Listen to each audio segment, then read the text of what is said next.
You have to be young to fall in love the way he falls in love with Anne Boleyn. You really have to be young, and you have to be kind of, inexperienced or uncontrolled in that area in your life. You know what I mean? There's just something about Anne Boleyn that captures his spirit, captures his loins. He sees a healthy girl. She'll give me a son, which is a great advantage. She's young. She's got a lot of life. And Anne seems to enjoy life. She's intelligent. She can carry a conversation.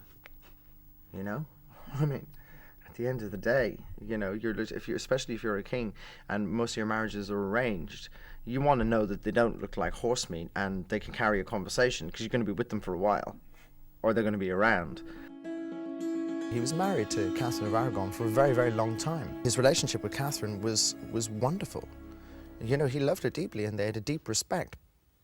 But she got old, and she didn't give him a son. And things had to change, and he's a young man. And so it kind of played out its natural course. It would have been even more extraordinary if Henry had remained faithful to Catherine of Aragon. That probably would have made him even sort of more famous. Because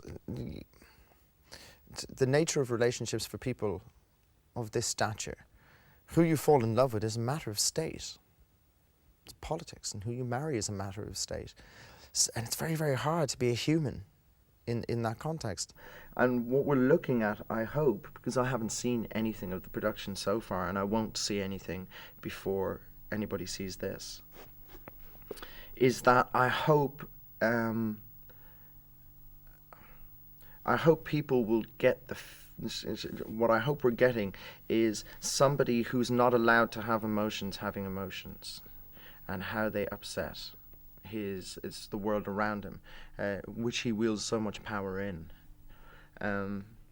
He did some great things, but he did them subconsciously and unbeknownst to himself, and they wouldn't actually appear as great as they were till later on in history. But he took the control. He became the spiritual leader for his country. So he took his kingdom away from Rome, which probably was no harm at the time.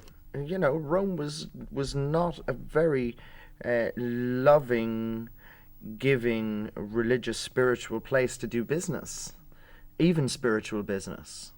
It was very, very corrupt. And the reason he did it, of course, are for essentially selfish reasons, carnal reasons, that he really wanted Anne Boleyn and he wanted a son. But in fact, he probably saved England a lot of grief later on. I don't think the mentality of the English people, the aesthetic that was growing at that time, would have suited Rome anyway. And I think Henry just pulled it away quicker than anybody thought it would have. But even in that's another thing that he did, and was very, very important for him, was creating an aesthetic for his country. England was always at war, and so you had the Saxons and you had the Normans, and then you had kings dying and kings living and crusades, and in all that sort of social, political, military unrest, it hadn't really gained an aesthetic. Henry gave it an aesthetic. He sort of, he gave England an identification that, that it had been lacking up until then. And then, of course, there's the subject of the son. And, Henry desperately wanted to continue his line, as all great men do, especially great royal men. He had to continue his house. And he felt, and he was dead right, he felt that a daughter would not be able to hold it. And they tried to take it away from Elizabeth so many times. But in having Elizabeth, he had the greatest son a man could want. It was just a woman. So his wish was granted.